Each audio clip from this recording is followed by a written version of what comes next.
You slide out of your mother and drop onto the ground, somewhere in East Africa. Your eyes are closed and you can't see anything around you, so you push your front legs forward trying to stand. But your knees buckle and you collapse sideways into the dirt. Your mother moves behind you and presses her trunk against your side, pushing you upward until your legs straighten. You hold the position for a moment, then your back legs give out and you drop again. She pushes you up a second time with more force, and this time your legs lock into place. You stand there shaking while the rest of the herd moves closer, forming a tight circle around you with their bodies blocking the view in every direction. Then your eyes open. The shapes around you are massive and gray, and they don't move away. A few hours pass, and you're still standing in the same spot. That's when something appears at the edge of the clearing, a hyena moving low through the grass with its head down. It stops and watches you, then takes 3 steps forward. The herd shifts immediately, and the matriarch steps out from the circle with her ears spread wide. She walks straight toward the hyena without slowing down, and it turns and runs back into the grass. Your mother moves beside you and lowers her body slightly, so you step toward her and press your mouth against her underside. Warm milk fills your mouth and you swallow, then pull away and step back. The matriarch starts walking, and the rest of the herd follows, so your mother nudges you forward with her trunk. You take 1 step, then another, and your legs hold. The herd begins moving faster, and you try to keep up, but your stride is too short, and the gap between you and your mother starts to grow.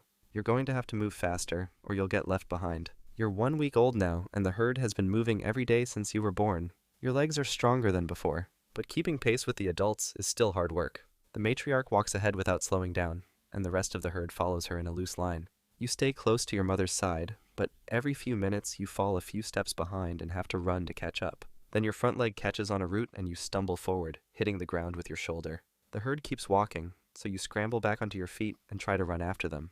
But your legs are too tired and you can only manage a fast walk, which isn't fast enough. The gap between you and your mother grows wider with each step. That's when an older elephant breaks away from the group and walks back toward you. It's your half-sibling from a previous birth, now almost fully grown. She moves behind you and pushes your back with her trunk, nudging you forward. You pick up speed and manage to close the distance, but then you trip again and fall sideways into a termite mound. The impact knocks the air from your lungs and you lie there for a moment before your mother stops and turns around. She walks back and uses her trunk to lift you upright, then waits while you steady yourself. The rest of the herd has moved far ahead, so she starts walking faster and you follow, moving as quickly as your legs will allow. After a while, you catch up to the group at a waterhole where they've stopped to drink. You've never seen this much water before, so you walk straight into it and keep going until it reaches your belly. Then you take another step and the bottom drops away, making you sink deeper. Water rushes into your trunk and you choke, thrashing backward until your feet touch solid ground again. You back out onto the bank and watch your mother lower her trunk into the water and pull it up full, then lift it to her mouth. So you try the same thing, and this time it works. The dry season is coming soon, and water won't always be this easy to find. You're 6 months old now, and the water holes have been shrinking for weeks. The herd walks for most of the day before the matriarch finally stops at a shallow pool surrounded by cracked mud. But there's already a group of buffalo standing in the center of the water, and they don't move when your herd arrives. The matriarch steps forward with her ears spread wide and her head raised high. Then she opens her mouth and makes a loud sound that causes the buffalo to lift their heads. She takes another step and the buffalo start backing away, climbing out of the water on the far side and moving into the grass. Your herd walks into the pool and you follow your mother to the edge where the water is shallowest. You need to drink, so you step into the mud and push forward until the water reaches your legs. But the bottom is softer than it looked and your feet start sinking with each step. You try to pull one leg out and the other 3 sink deeper, so you stop moving and reach your trunk down toward the surface. The water is just barely within reach and you manage to pull some up, but then your back legs slip and you sink up to your belly. You start thrashing, trying to free yourself, but the movement only makes you sink faster. Your mother moves behind you and wraps her trunk around your middle, then pulls upward while your aunt pushes from the side.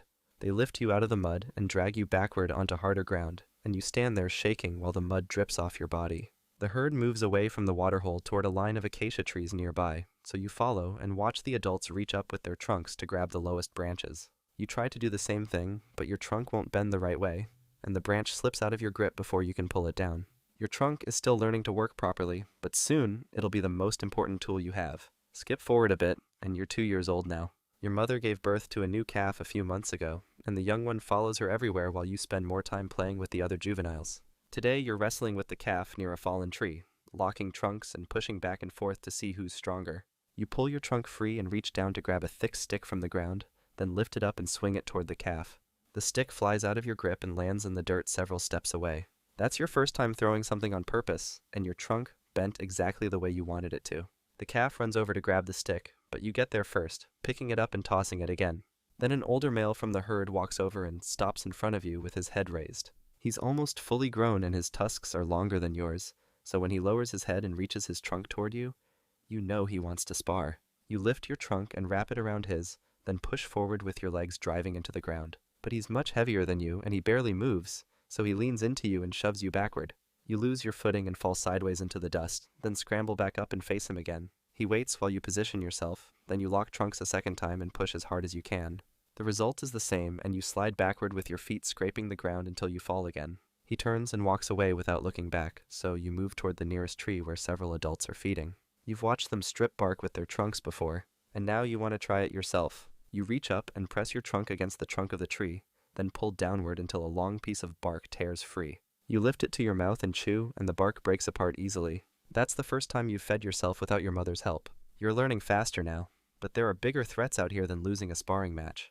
You're 4 years old now, and the herd has been walking through tall grass for most of the day.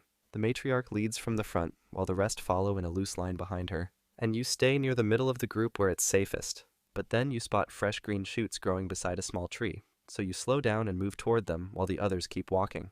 The grass is thick enough that you can barely see the rest of the herd anymore, and you're too focused on eating to notice how far behind you've fallen. That's when the grass beside you starts moving. 3 lionesses come out running straight at you with their bodies low to the ground, so you spin around and try to run back toward the herd. Her claws dig into your side and you open your mouth to make a sound. But then the matriarch appears through the grass, with her ears spread wide and her tusks pointing forward. She runs straight at the lioness on your back and hits her with enough force to knock her sideways into the grass. Then she positions herself between you and the other 2 lions. The rest of the herd arrives and forms a circle around you with their bodies facing outward, and the lionesses back away slowly before turning and running into the grass. The matriarch stays in place for a while longer, then she turns and uses her trunk to help you stand. Blood runs down your side from where the lioness clawed you, but your legs still work and you can keep up with the herd as they start moving again. The adults don't stop walking for the rest of the day, and by the time they finally rest, the bleeding has stopped. The wounds will close over the next few weeks and turn into scars that will stay on your body for the rest of your life. A reminder that wandering away from the herd alone means death. You're 25 years old now, and something has changed in your body over the last few weeks. Fluid leaks from the glands on the sides of your head and runs down your face, and everything around you makes you want to fight. You've been traveling with a small group of other males for the past few years, but now you need to leave them behind. So you walk away from the group one day and don't look back, heading toward an area where you remember seeing females before. After a few days of walking alone, you find another male standing near a river. He's older than you and his tusks are at least twice as long, but you move toward him anyway because something inside you won't let you back down. He turns to face you and spreads his ears wide, then takes a step in your direction. You spread your own ears and lower your head, pointing your tusks toward him. Then you both charge at the same time. Your tusks hit his with enough force to stop you both in place, and you push forward trying to drive him backward. But he's much heavier, and his tusks are positioned better, so he leans into you and starts moving you back instead. You dig your feet into the ground trying to hold your position, but he keeps pushing and you start sliding backward through the dirt. Then he twists his head and one of his tusks cuts into your shoulder, and the pain makes you break away and turn to the side. He doesn't chase you, so you back away slowly with blood running down your leg. The fluid from your head glands stops flowing after a few more days, and the need to fight starts to fade. You keep walking until you find a group of females feeding near a line of trees, and you approach them slowly. They don't move away when you get close, so you stay with them for a while. One of the females lets you mate with her, and the act is quick and simple. Then she walks back to the other females, and you turn and leave, heading back toward the area where the bachelor group travels. You won't see her again, but somewhere out there your offspring will be born. Skip forward, and you're 45 years old now, and your tusks have grown long and thick over the decades. You've been walking through the same area for weeks, following paths you've traveled many times before. One day you find a large tree covered in ripe fruit that has fallen and scattered across the ground. So you start feeding with your trunk, picking up the pieces and lifting them to your mouth. That's when another male appears from behind the trees and walks toward you. He's younger than you by at least 15 years and his tusks are still short. But he keeps moving closer until he's standing just a few steps away from the fruit. He wants the tree for himself, so he raises his head high and spreads his ears trying to make his body look bigger.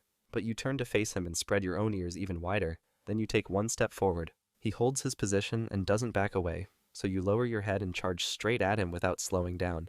Your tusks hit his side before he can react, and the impact knocks him sideways, making his legs buckle. He tries to recover, but you're already swinging your trunk, and it connects with the side of his head, forcing him to turn away. Then you charge again and drive your tusks into his shoulder, and this time he breaks and runs. You chase him for about 50 meters with your legs pounding the ground, then you stop and watch him disappear into the trees. After a moment, you turn around and walk back to the fruit tree, and you spend the next hour feeding while broken branches and torn bark fall around you from where your body pressed against the trunk. You've defended this area successfully today. But every season brings younger males who are still learning to recognize strength, and eventually, one of them will be big enough to challenge you properly. You're 58 years old now, and your body has started to slow down in ways it never did before. Your last set of molars are almost completely worn away, making it hard to chew the tough vegetation you've been eating your whole life. You've lost weight over the past few months because feeding takes longer and gives you less, and walking from one area to another requires more rest stops than it used to. Today, you're moving through a dry riverbed alone, placing each foot carefully on the cracked ground. Your legs shake slightly with each step, and you stop to rest more often than you keep moving.